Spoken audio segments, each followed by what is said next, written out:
தமிழ்நாட்டின் முதலமைச்சர் விஜய் அவர்களை நான் சினிமாவில் பார்த்துருக்கேன், டிவியில் பார்த்துருக்கேன். ஆனால் நேற்று தான் முதல் நேரில் பார்த்தேன். அவருடைய அணுகுமுறையே வேற மாதிரி இருக்கு அப்படின்னு சொல்லி நேற்றைக்கு டெல்லியில் நடந்து முடிந்த பிரதமர் மோடி அவர்களுடைய தலைமையில் நடந்து முடிந்த நிதி ஆயோக் துணைத் தலைவர் சுமன் பெரி மற்றும் அந்த நிதி ஆயோக்கோட உறுப்பினர்கள் ரொம்ப பெருமையாக வெகுவாக பாராட்டியிருக்காங்க. அதை பற்றிய ஒரு முழுமையான விரிவாக்கமான வீடியோ தான் இந்த வீடியோ.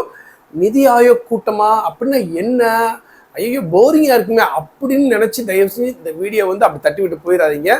நிதி ஆயோக் அப்படிங்கிற ஒரு விஷயத்தை பத்தி நம்ம தெரிஞ்சுக்கிடுவோமே, அதுல தப்பு இருக்கு. ஏன்னா வந்துகிட்டு அரசியல் இப்போ உள்ள இளைஞர்கள், இளைய தலைமுறையினர் வந்து விஜய் அவர்கள் தமிழகத்துல ஆட்சிக்கு வந்ததுக்கு அப்புறம் நிறையவே வந்துகிட்டு பார்த்து கொஞ்சம் கொஞ்சமா கத்துக்கிட ஆரம்பிச்சிருக்காங்க. அப்படின்னா ஒவ்வொரு விஷயத்தையும் கத்துக்கிடுவோம். தமிழ்நாட்டு அரசியலை மட்டும் கத்துக்கிட தேவையில்லை, அங்க டெல்லியில மத்திய அரசு ஆட்சி செய்யக்கூடிய விதத்தையும் அங்க என்னென்ன கூட்டங்கள் நடக்குங்கிற விஷயத்தையும் இந்த வீடியோல நம்ம கொஞ்சம் தெரிஞ்சுக்கிறப்போம்.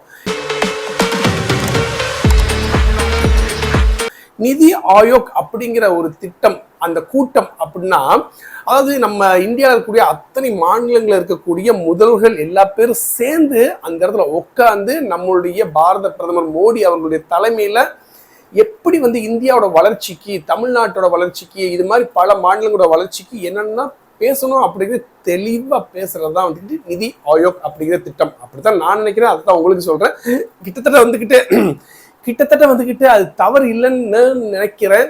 ஓகே, விஷயத்துக்கு வருமே. இந்த மாதிரி நிதி ஆயோக் கூட்டத்துக்கு கடந்த முறை ஆட்சி செய்த திமுக, தவறா சொல்லவங்கள டிஎம்கே வந்து என்ன செஞ்சாங்கன்னா, அதாவது தமிழகத்துக்கு தரக்கூடிய மெட்ரோ ரயில் திட்டங்கள் சம்பந்தப்பட்ட நிதி எங்களுக்கு கிடைக்கல, பேரிடர் சம்பந்தப்பட்ட நிதி எங்களுக்கு கிடைக்கல, அதுக்கப்புறம் கல்விக்கான நிதி எங்களுக்கு கிடைக்கல அப்படின்னு சொல்லி இந்த நிதி ஆயோக் கூட்டத்துக்கு வந்து போகாமையே வந்துக்கிட்டு தவிர்த்து வந்தாங்க, புறக்கணிச்சுட்டு வந்தாங்க. ஆனால் கடந்த ஆண்டு 2025 மே மாதம் நடைபெற்ற இந்த நிதி ஆயோக் கூட்டத்துக்கு போய் ஸ்டாலின் அவர்கள், முன்னாள் முதல்வர் ஸ்டாலின் அவர்கள் வந்து கலந்துக்கிட்டாரு. இது தமிழக அரசியல்ல ரொம்ப வந்து ஒரு விமர்சனத்தை கொண்டு வந்துச்சு.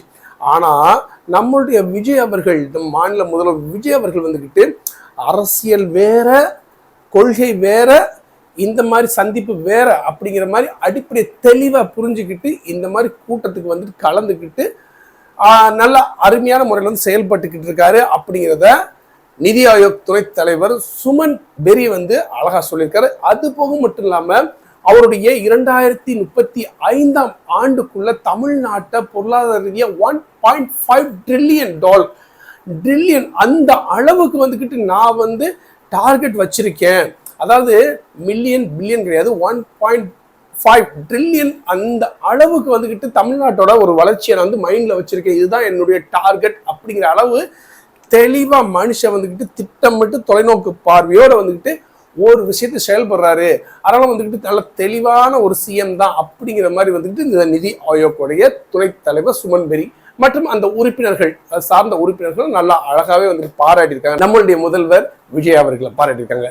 இதுக்கப்புறம் வந்துக்கிட்டு இந்த நிதி ஆயோக்ல வந்துக்கிட்டு என்னென்ன பேசினாங்க. இந்த நிதி ஆயோக் அப்படிங்கிற கூட்டம் வந்து நான் ஆல்ரெடி சொல்லியிருக்கேன், என்னன்னா மாநிலம் மற்றும் இந்தியாவோட வளர்ச்சியை பத்தி பேசக்கூடிய ஒரு கூட்டம் தான் இந்த இதுல. அப்போ இதுல வந்து நம்ம தமிழ்நாடு சம்பந்தப்பட்ட ஒரு சில விஷயங்களை வந்துக்கிட்டு ஏன் வந்து முன்வைக்க கூடாது, கண்டிப்பா எல்லா பேருக்கும் அந்த ஒரு கேள்வி இருக்கும் இல்லையா.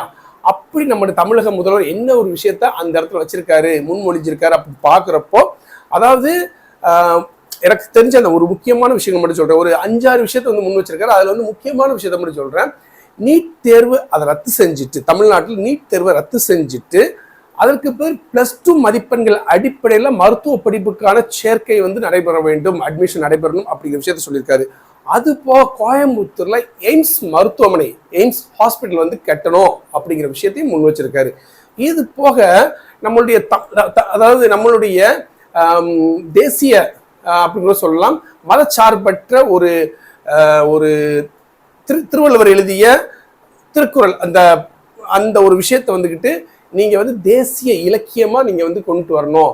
அது போக வந்துக்கிட்டு வேலையில்லா இளைஞர்களுக்கு ட்ரெயின் பண்ணி அவங்களுக்கு ஒரு குறிப்பிட்ட உதவித்தொகை கொடுத்து அவங்களையும் வந்துக்கிட்டு நீங்க பார்த்துக்கணும். இப்படிங்கிற மாதிரி வந்துட்டு நிறைய விஷயங்களை வந்துட்டு முன் வச்சிருக்காரு. இது போக இந்த நிதி ஆயோக் கூட்டம் முடிஞ்ச ஒன்றும் தனிப்பட்ட முறையில் வந்துக்கிட்டு பாரத பிரதமர் மோடி அவர்களை பேசி, அவரை போய் சந்திச்சு சில விஷயங்கள் பேசி முன் வச்சிருக்காருங்க. அது போக இன்னும் ஒரு முக்கியமான விஷயம் சொல்ல மறந்துட்டீங்க. அதாவது வந்துட்டு இந்த கூட்டத்துல வந்துகிட்டு அவர் அணுகுமுறை, அவருடைய அதாவது நம்மளுடைய தமிழக முதல்வர் விஜய் அவருடைய அணுகுமுறை சிறப்பா செயல்படுச்சுன்னு ஒரு பக்கம் சொன்னாலும், இந்த கூட்டத்தோட மகிமையை என்னன்னா, முக்கிய நோக்கம் என்னன்னா, இந்தியாவோட வளர்ச்சி மற்றும் ஒவ்வொரு மாநிலத்தோட வளர்ச்சி, அத்தனை மாநில முதல்வரும் கலந்துக்கிட்டு இந்த கூட்டத்துல வந்துக்கிட்டு நம்மளுடைய முதல்வர் நம்ம தமிழ்நாட்டுக்கு முதல் நிதியா வந்துக்கிட்டு பேரிடர் நிதியா 1000 கோடி ரூபாய் வந்துக்கிட்டு நமக்கு வந்துக்கிட்டு கிடைக்கிற மாதிரி வந்து ஒரு வழிவகை செஞ்சுட்டு வந்திருக்காரு. இது போக பிரதமர் மோடி அவர்கள் தனியாக சந்திச்சாருன்னு சொன்னால, அந்த சந்திப்பின் பொழுது நிறைய விஷயங்கள், அதாவது நம்ம தமிழ்நாட்டுக்கு கிடைக்க வேண்டிய பல நிதி சம்பந்தப்பட்ட விஷயங்களை கூடிய சீக்கிரமா எங்களுக்கு கொடுத்தீங்கன்னா நாங்கள் அடுத்தடுத்து வந்துக்கிட்டு இந்த காசை வச்சுக்கிட்டு சிறந்த முறையில் தமிழ்நாட்டு மக்களுக்கும் அடுத்தடுத்த வளர்ச்சி திட்டங்கள் சம்பந்தப்பட்ட விஷயங்களுக்கு நாங்கள் பயன்படுத்திக்கிடுவோம், சிறந்த ஆட்சி எங்களால் கொடுக்க முடியும், நம்பி கொடுங்க அப்படிங்கிற மாதிரி வந்துக்கிட்டு நம்மளுடைய முதல்வர் விஜய் அவர்கள் வந்து சிறப்பாக வந்து ஒரு சந்திப்பு மூலமாக பேசியிருக்கார் பிரதமர் மோடி அவர்கள்ட்ட. ஸோ இவ்வளவு விஷயங்கள் நடந்திருக்கு. ஆனால் இதெல்லாம் வந்துக்கிட்டு என்ன செஞ்சுட்டாங்கன்னா, இப்போ கொஞ்ச நேரத்துக்கு முன்னாடி காலையிலேயே பார்த்த வந்து ஒரு சில பேர் வந்துக்கிட்டு நாங்கள் கடந்த கால ஆட்சியில் என்னென்ன சாதனைகள்லாம் செஞ்சோம்னா அந்த சாதனைகள்லாம் வந்துக்கிட்டு இந்த நிதி ஆயோக் கூட்டத்தில் போய் பேசி நாங்கள் தான் பெருமையாக வந்துக்கிட்டு இந்த விஷயத்தை செஞ்சு முடிச்சுக்கங்கிற மாதிரி வந்து ஒரு மாதத்தில் எப்படிங்க இவ்வளோ விஷயங்கள் செய்ய முடியும் அப்படிங்கிற மாதிரி சாதனையாக வந்துட்டு பேசிட்டு வந்திருக்காரு தமிழகத்தின் தற்போதைய முதல்வர் விஜய் அவர்கள் அப்படின்னு சொல்லி சில பேர் வந்துக்கிட்டு உருட்டுறாங்க. அதாவது மனுஷன் வந்துக்கிட்டு எப்படின்னா, அதாவது தமிழக முதல்வராக பதவியேற்ற விஜய் அவர்கள் முதல்ல வந்து தமிழக அமைச்சர்களை தமிழக கட்சி தலைவர்களை சந்திச்சுட்டு அதற்கப்புறம் தான் வந்து டெல்லி போனார். டெல்லி போன ஒன்றும் யாரை பார்த்துருக்காரு, இந்திய பிரதமர் மோடி அவர்களை பார்த்துருக்காரு.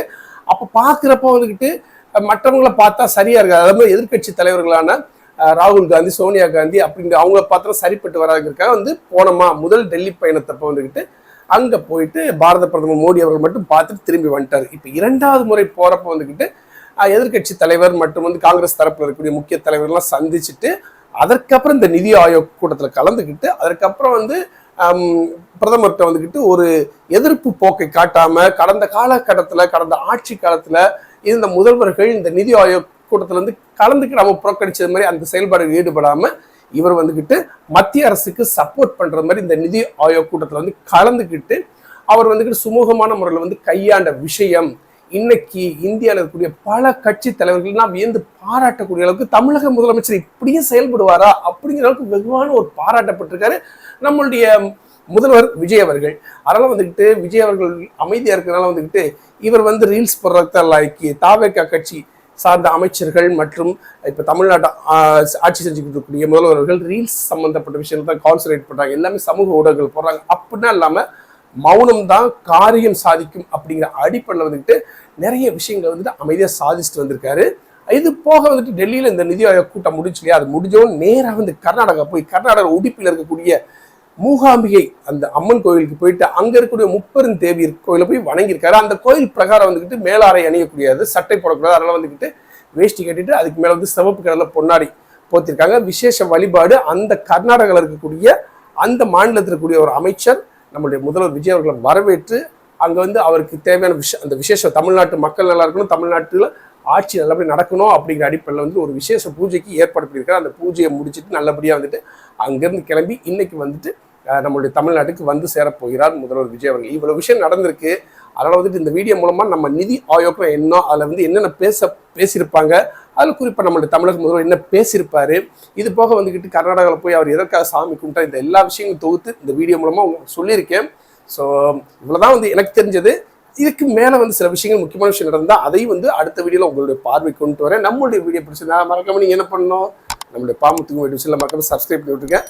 இந்த வீடியோ பிடிச்சா மறக்காம உங்கள் நண்பர்களுக்கு ஷேர் பண்ணுங்கள். சில பேர் வந்துக்கிட்டு நம்ம டிவிக்கு மட்டும் வந்து பேசிக்கிட்டு இருக்கோம் அப்படிங்கிற அடிப்படையில் சொல்கிறாங்க. நம்ம வீடியோவில் நம்ம எந்த ஒரு ஷார்ட்ஸ்லையும் சரி வீடியோஸ் சரி தமிழக அரசியலும் பேசுவோம், உலக அரசியலும் பேசுவோம், பொது அறிவையும் பேசுவோம். அதெல்லாம் கலந்து தான் வந்துட்டு வீடியோ போட்டுக்கிட்டு இருக்கேன். ஸோ அதனால் வந்துட்டு ஒருதலை பட்சமாக ஒரு கட்சிக்கு சார்பாக வந்துக்கிட்டு நான் வந்து செயல்பட மாட்டேங்கிறத இந்த வீடியோ மூலமாக அடியேன்னு சொல்லிக் கொள்கிறேன். மீண்டும் ஒரு தகவலுடன்